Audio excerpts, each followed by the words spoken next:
Inter. এখন আমরা একইভাবে কাট দিব। কাট দেওয়ার জন্য স্প্রুটেড কাটে চলে যাই। দেন আমরা একইভাবে থ্রো অল ক্লিক করি, যেহেতু সম্পূর্ণটা কাটা লাগবে এই জন্য থ্রো অলে ক্লিক করি, দেন ওকেতে ক্লিক করি। এই যে দেখেন আমাদের শেপটি তৈরি হয়ে গেল।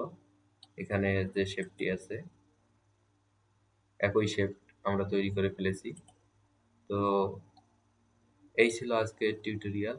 যদি ভিডিওটি ভালো লেগে থাকে তাহলে অবশ্যই আমার পেজটিকে ফলো করবেন, এবং যারা আপনারা ইউটিউব থেকে দেখতেছেন তারা অবশ্যই আমার ইউটিউব চ্যানেলটিকে সাবস্ক্রাইব করে পাশে থাকবেন।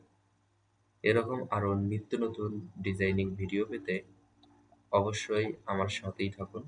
এবং যারা বিশেষ করে মেকানিক্যাল ডিপার্টমেন্টের স্টুডেন্ট, আমি মূলত তাদের জন্যই ডিজাইনের ক্লাসগুলো নিচ্ছি, তাদের ডিজাইনগুলোই শেখাবো এখানে ইনশাআল্লাহ।